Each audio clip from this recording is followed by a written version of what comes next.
홍수 심판 이후에 노아의 세 아들인 셈과 함과 야벳으로 인해서 세상에 다시 많은 사람이 번성하면서 그들은 동방으로 옮겨가다가 신할 평지를 만나 그곳에 거하게 되었습니다.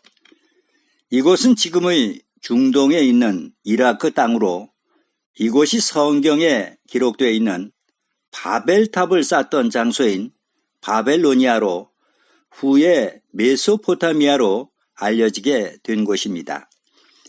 유프라테스 강과 티그리스 강은 이 땅에 곡물을 풍요롭게 생산할 수 있도록 비옥한 퇴적물을 형성해 주었습니다.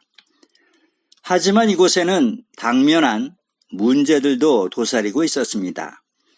그것은 들짐승들이 크게 번성해 거주민의 안전과 생명을 지속적으로 위협했습니다.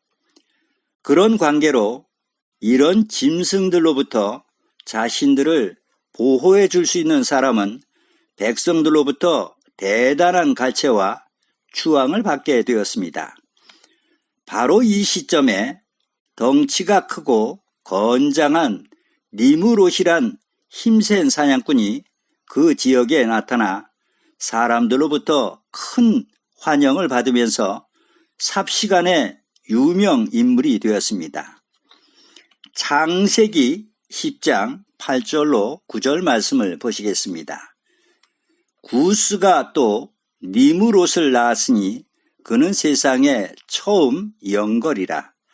그가 여호와 앞에서 특이한 사냥꾼이 되었으므로 속담에 이르기를 아문은 여호와 앞에 니므롯 같은 특이한 사냥꾼이로다라고 기록되어 있습니다.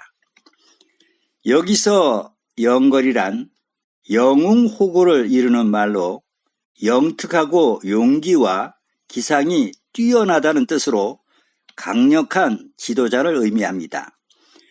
그리고 특이한 사냥꾼이라고도 기록되어 있죠. 니므롯은 사냥꾼으로서의 뛰어난 능력을 발휘해 고대 사람들 사이에서 추앙받는 유명한 인물로 부각되면서 강력한 지도자의 위치에까지 오르게 되었습니다. 점차 명성을 얻고 세력이 커지자 그는 보다 나은 보호수단을 고안했습니다. 야수들과 싸우는 것 대신에 사람들로 도시를 만들어 성벽을 에워쌌도록 하였습니다. 10절에 보시면 그의 나라는 신할 땅의 바벨과 에렉과 악갓과 갈레에서 시작되었다고 기록되어 있듯이 그는 이 도시들로 하나의 왕국을 조직했습니다. 나라는 니므롯이 세운 왕국이 성경에 처음으로 언급되고 있습니다.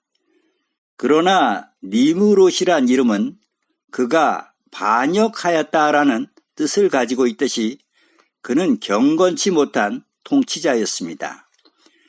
여호와 앞에서 그가 영걸이었다는 표현은 대결한다는 의미를 담고 있습니다. 앞에서란 말은 때때로 여호와를 대적하며라는 의미로 사용되기 때문입니다. 유대 백과사전에서는 니므롯이 모든 백성들로 하여금 하나님을 대적하여 반역해 한 자라고 기록하고 있습니다. 이렇듯이 니므롯을 중심으로 그를 따르던 모든 백성들은 하늘에 닿을 높은 탑을 쌓아 하나님이 아닌 자신들의 이름을 높이려고 쌓은 탑이 곧 바벨탑입니다. 창세기 11장 1절로 9절 말씀을 제가 봉독해 올리겠습니다. 온 땅의 구음이 하나이요 언어가 하나이었더라. 이에 그들이 동방으로 옮기다가 신할 평지를 만나 거기 거하고 서로 말하되 자 벽돌을 만들어 견고히 굽자 하고 이에 벽돌로 돌을 대신하며 역청으로 진흙을 대신하고 또 말하되 자 성과 대를 쌓아 대 꼭대기를 하늘에 닿게 하여 우리 이름을 내고 온 지면에 흩어짐을 면하자 하였더니 여호와께서 인생들에 쌓는 성과 대를 보시려고 강림하셨더라. 여호와께서 가라사대 이 무리가 한 족속이요 언어도 하나이므로 이같이 시작하였으니 이후로는 그 경영하는 일을 금지할 수 없으리로다. 자 우리가 내려가서 거기서 그들의 언어를 혼잡게 하여 그들로 서로 알아듣지 못하게 하자 하시고 여호와께서 거기서 그들을 온 지면에 흩으신 고로 그들이 성 쌓기를 그쳤더라. 그러므로 그 이름을 바벨이라 하니 이는 여호와께서 거기서 온 땅의 언어를 혼잡게 하셨음이라. 여호와께서 거기서 그들을 온 지면에 흩으셨더라라고 기록되어 있습니다. 바벨탑을 쌓기 이전까지만 해도 세상에는 언어가 하나뿐이었는데 그 후 하나님께서 사람들의 언어를 혼잡게 하심으로 지금과 같은 수많은 언어들이 세상에 생겨나게 된 것입니다. 현재 전 세계에 파악된 언어의 수만도 무려 6,912개나 된다고 합니다. 결국 그들은 언어가 통하지 않자 탑 쌓기를 그치고 서로 언어가 통하는 사람들끼리 모여 온 세상으로 흩어지게 된 것입니다. 그중 한 무리는 남아해 나일강 유역의 이집트 문명을 시작했고 또 다른 무리는 동진하면서 인더스와 겐지스강 유역에 이르러 인도 문명을 발생시켰고 더 나아가 황하에 이르러 고대 중국 문명을 정착시켰습니다. 또 다른 무리는 계속 동진해 베링 해협을 건너 고대 인디언의 조상이 되었습니다. 1620년 청교도들이 메이플라워호를 타고 신대륙으로 건너갔을 때 먼저 와서 살고 있던 인디언들의 도움을 받아 그 땅에 정착함으로 지금의 미국이 생겨나게 된 것입니다. 그런데 바벨탑을 쌓던 무리들이 처음 세상에 흩어질 때 함께 마음에 담고 간 사상이 있었습니다. 그것이 바로 태양신과 어머니 숭배 사상입니다. 지난 역사와 전설 그리고 신화로 전해져 내려오는 자료들을 종합한 알렉산더 히스톱이란 사람은 바벨탑 시대에 니무롯과 그의 부인 세미라미스 그리고 그의 아들 담무스로 인해 바벨론의 이교주의가 발전되어 내려왔다고 기록하고 있습니다. 니무롯이 죽자 그의 몸을 조각조각으로 자른 후 불에 태워서 여러 지역으로 보냈다고 합니다. 이와 유사한 관행이 성경 사사기 19장 29절에도 언급되어 있습니다. 니무롯이 죽자 바벨론 백성들은 심히 애통했고 그의 아내인 세미라미스는 니무롯이 이제는 태양신이 되었다고 주장했습니다. 후에 그녀는 한 아들을 낳았는데 자신은 아이를 초자연적으로 잉태했고 이 아들이 약속의 후손 곧 구세주라고 주장했습니다. 그녀는 아들의 이름을 담무스라고 했고 담무스는 그들의 영웅인 니무롯의 재탄생이라고 주장을 했습니다. 니무롯은 태양신 혹은 바알신으로 신봉되었고 금송아지는 태양신의 아들 담무스의 상징이었습니다.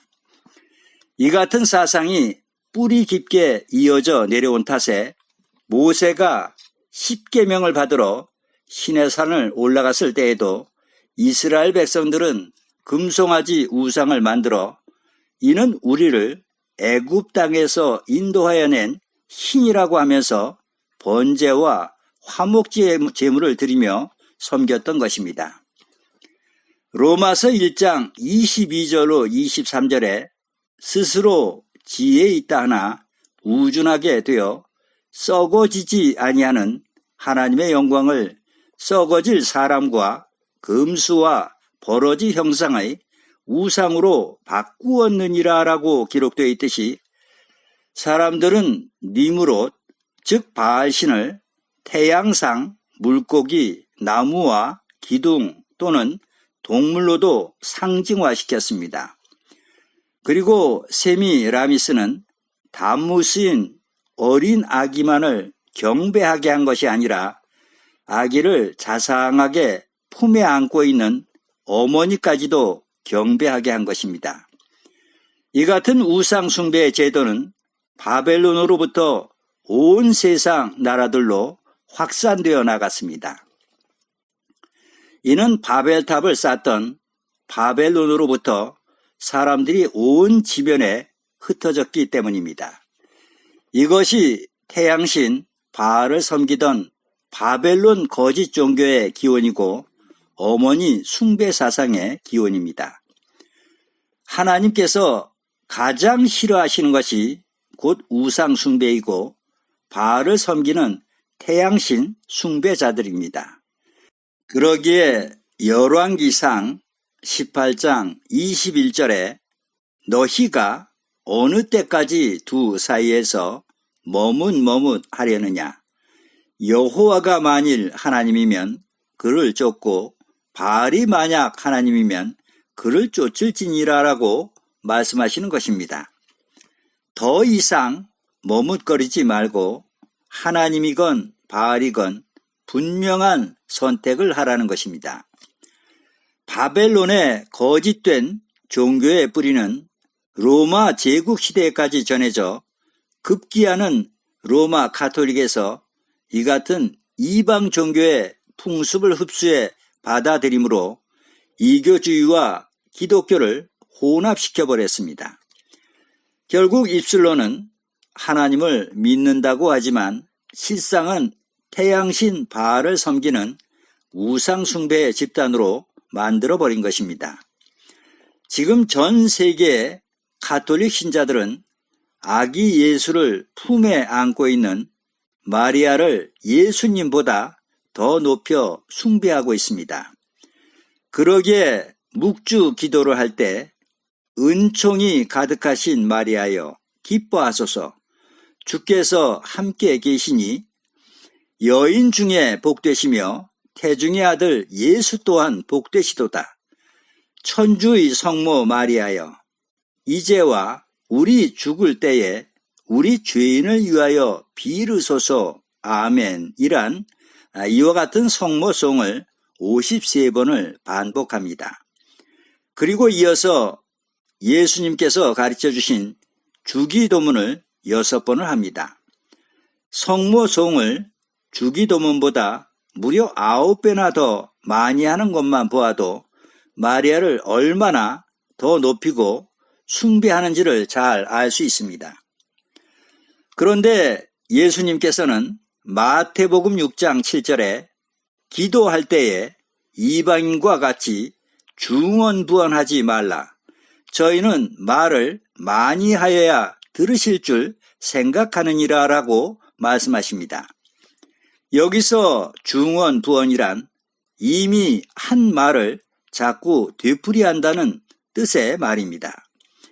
예수님께서는 중언부언하지 말라고 가르침 주셨지만 가톨릭에서는 무려 53번이나 성모송을 반복하게 합니다. 그 이유가 무엇이겠습니까? 그것은 마리아 사상을 쇠뇌시키기 위해서 염주를 세면서 계속적으로 되뇌이게 하는 것입니다. 특히 가톨릭에서는 그리스도보다 마리아에게 기도하는 것이 얼마나 더 효과적인가를 설명합니다.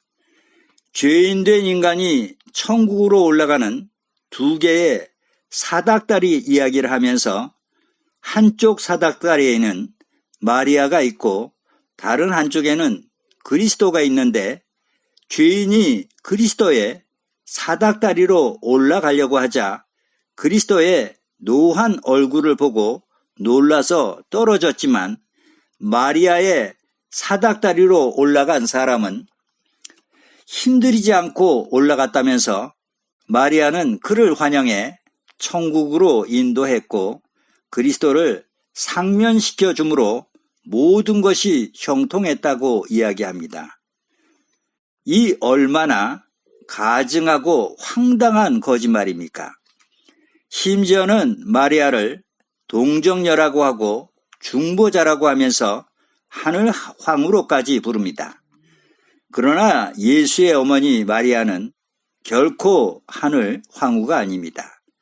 마리아 경배는 고대 이교도의 어머니 여신 경배 사상으로부터 유래되어 내려온 것으로 하늘 황후는 이미 마리아가 태어나기 여러 세기 전에 이방인들이 경배하던 어머니 여신의 칭호이기 때문입니다. 끝으로 예레미야 7장 18절로 20절 말씀을 제가 봉독해 올리겠습니다. 자식들은 나무를 줍고 아비들은 불을 피우며 부녀들은 가루를 반죽하여 하늘 황후를 위하여 과자를 만들며 그들이 또 다른 신들에게 전제를 부음으로 나의 노를 격동하느니라. 나 여호와가 말하노라. 그들이 나를 경노케 함이냐? 어찌 자기 얼굴에 수욕을 자취함이 아니냐? 그러므로 주 여호와 내가 이같이 말하노라. 보라, 나의 진노와 분한을 이곳에 붓되 사람과 짐승과 들나무와 땅의 소산에 부으리니 불같이 살라지고 꺼지지 아니하리라라고 기록되어 있습니다. 아멘.